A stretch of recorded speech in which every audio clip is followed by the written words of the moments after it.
Kay misunderstood me as Muslim, no? Di lang kagan. As Muslim, tungod kay dala ba bang Muslim nagakamot pa yung mga salaon. Although kami mga kagan, we are proud to say na dili may inaana.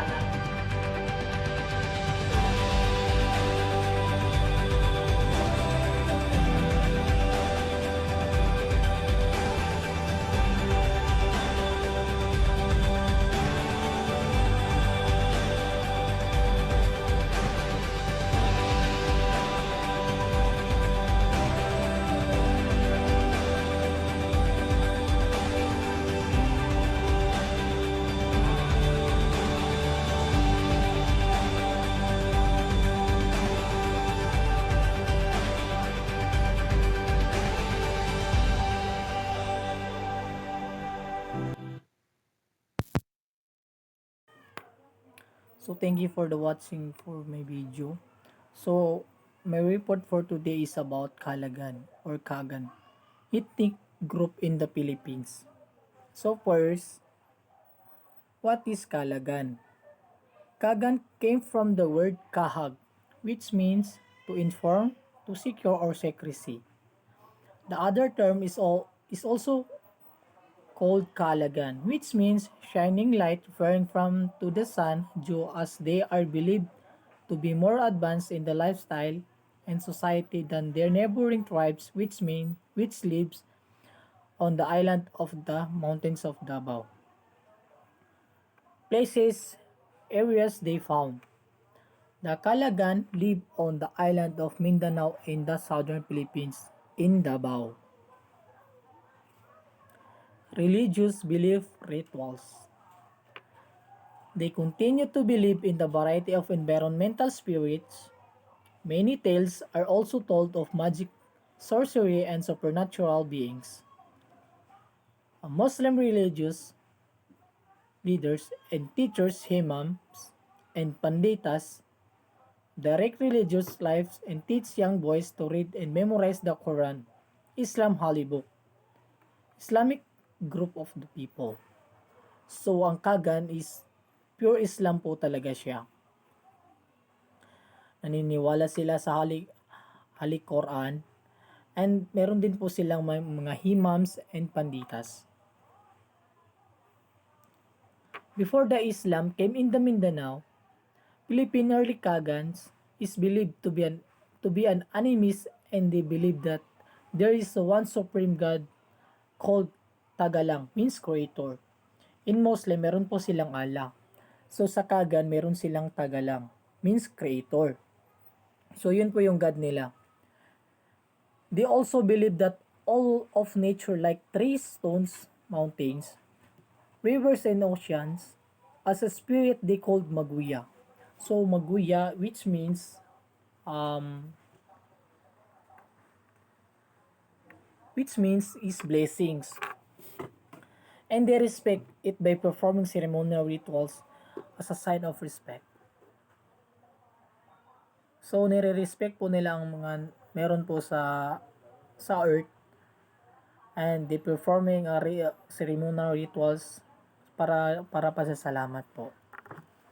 The one who performs the rituals are priests called Balyans, which means the shaman or healer, or the one who can contact the spirit by asking cure for the sick, for the guidance and security of the tribe, and even fortune telling. Same as Mandayas, they contacting the spiritual realm by performing a kulintang and a ritual dance holding a kasag, a native shield with bells surrounding it, and while the Balyans are dancing, the bells creating a sound as an activation of the spirit to enter the body of the Balyan. So may video po ako na ipapakita mamaya about dito about healing dance and culture. The Kagan social structure is unusual because it is modified by a system of social rank, certain rules of descent, and distinctive marriage patterns. For most purposes, social rank is less important than blood ties. Higher ranking families maintain elaborate genealogies to prove their claims of descent. So sa kanilang culture, pag kinakasal po yung mga tao dito, parang may may sinusunod po sila na pattern na dapat ikasal ka din sa kagaya mong Kagan, sa kasi mo tulad mo din na culture mo din. Minsan po is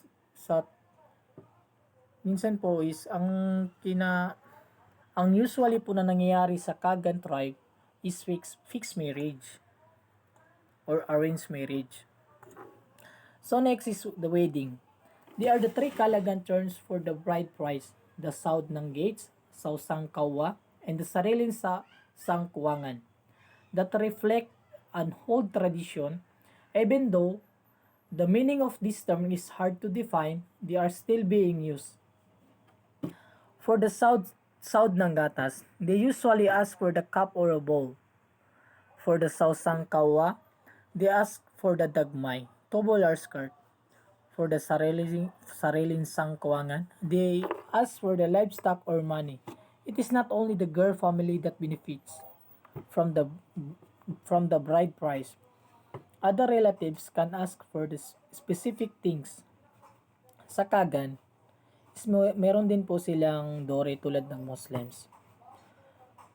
Yun po yung tawag nilang sarilin sangkuangan. So, yung sausang kawa, they ask for the dagmay or tubular skirt. Kailangan po is may maialay yung lalaki na tubular skirt. Mamaya po is may picture po tayo ng all about tubular skirt. So, the next is the Saud ng gatas. They usually ask for the cup or bowl. So, sa Saud ng gatas, kailangan po is may maialay yung lalaki na bowl na may laman ng gold or the money. So next is the actual marriage rite consists of the imams reciting of some verses from the Quran. This is called pagbatya ng atbatuling nika, the reciting of the appropriate verses for a wedding. So sa kasalan po nila is parang Muslim din po talaga. May recitation of Quran. At in the recitation, they mention 5 pillars of Islam: worshiping God or praying 5 times a day, giving alms zakat, fasting 1 month a year, and if financially possible, going on pilgrimage. Sa recitation po is parang sinasabihan po sila ng gawin ng mga ganitong bagay at huwag gawin ng mga ganito. Parang pinapatnubayan po sila ng mga imams. So the next is the dialect use. The Kagan language called Kinagan is the native language of the tribe. Kinagan is also related to the Indonesian, which some of the words are similar to the Bahasa language. Other words are also influenced by the Arabic language. So ayan po yung dialect nila, Kinagan. Kaya halo pong bahasa, tapos po is may halo rin pong Arabic language. So, ang Kagan are also known as multilingual people since they can speak 3 or more language uses in communication to their neighboring tribes. So, first is yun po yung Kinagan. So, nag-aral din po sila ng Arabic. So, they can speak an Arabic. So, lastly is Tagalog. So, next is the population. There are approximately 8,000 Kalagan, taga-Kaulo, living on the island of the Mindanao in the Philippines. 139,000 total population in the Philippines. Their occupation and livelihood. The Kalagan are self-sufficient farmers, producing nearly all their own food. The Kalagan catch fish and obtain wild food and other various materials from the marshes. So, ang Kalagan talaga is farmer na po talaga ang kanilang pamumuhay and sa pangingisda. They know the agriculturists of cultivating rice, corn, abaca, and coconut for the cash crops. So yan po yung mga pananim nila: rice, corn, abaca, and coconut. Next is the arts nila. Their arts is taga-Kaulo Kalagan art is confined mostly to weaving, basket making, and producing certain ornaments, personal adornment, and the form of bright clothing, beaded jewelry, and other accessories is distinctive and colorful. So may papakita po ako na video mamaya about arts nila. Kung ano-ano ba yung mga common na art nila at ano mga kulay, ano po yung kanilang basket, kung ano po yung mga design. Kita po natin doon.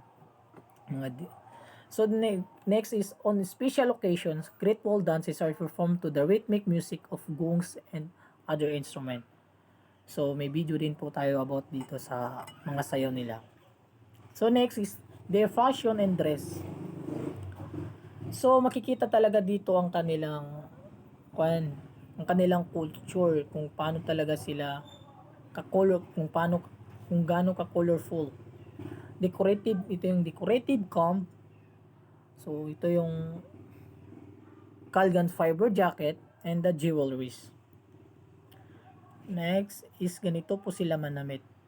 So Islam po talaga sila kung manamit. So next is ito po yung kanina, yung dapat may alay yung lalaki ng dagmay or tube skirt. Meaning is a traditional garment or tube skirt made of unwoven yabuan, multicolored cloth used by Kagan women. So next is Tondong bell is a piece of fine material used by Kagan women to cover their head as a symbol of modesty and privacy. What's distinct in this particular type of bell is that it is designed with barabude, meaning it is a design with rectangular shapes having different color on the edge part of the bell. And the next is binubay or blouse. It's a clothing of any color, usually bright colors, worn by Kagan women. Instead of using buttons, this unique clothing uses safety pins. So hindi po sila wala pong button. Ang ginagamit po dito para magtiklop is ang pins. So ito is nilalagay sa kanilang noo. Then next is musa. Headscarf is head garment usually worn by Kagan men as a recognition of social or cultural distinction.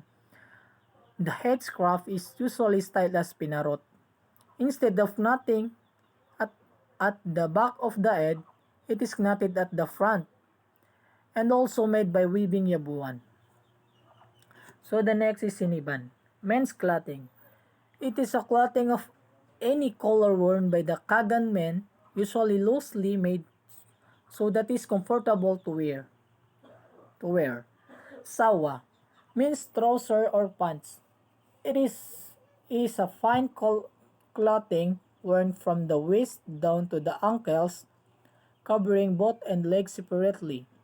The trouser of Kagan's men do not use garter, instead it is used cord-like clothing to tighten. It also is a design as slim fit and the lower part from the knee to the ankle. So ganyan po yung mga panunuot nila dati. Ganito po yung kasuotan nila dati. So mostly ginagamit po ito ngayon pag may sayaw sila. Ganito po yung mga damit nila pag sumasayaw. They use their ancient pananamit. So the next is the dance and instrument. The Kalagan dance simlonggakit. Ito yung Kalagan instrument, tanggugo. So marami po silang instrument pero hindi ko po yung nakuha yung picture. But may papakita po kasi na video ng kanilang sayaw. So nandun din po ang mga instrument nila. So their food, sinigapuna, is a Filipino rice dish cooked with turmeric and other spices. So ito po yung video ng arts nila. Ito po yung kanina. Very artistic. Their art is colorful and distinctive.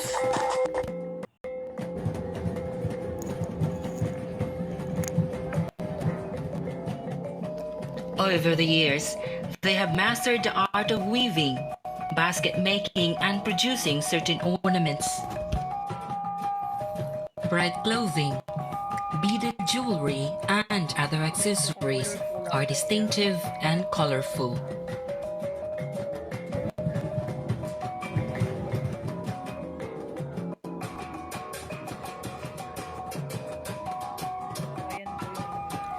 And on special occasions, graceful dances are performed to the rhythmic music of gongs, kulintangs, and other instruments.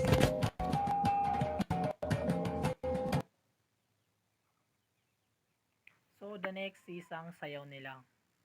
So, ito po yung kanina, ito yung healing dance.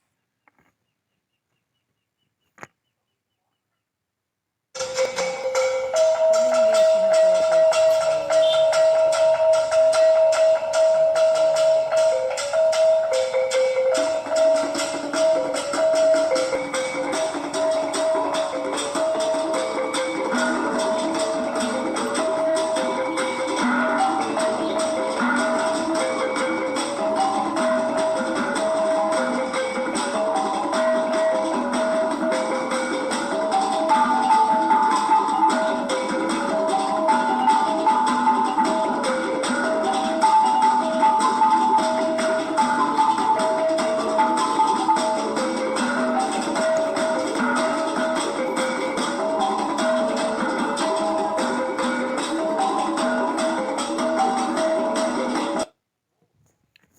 So, the next is the kabula-bula dance.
So, next is ang dance for kawin or kasal.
So, that's all.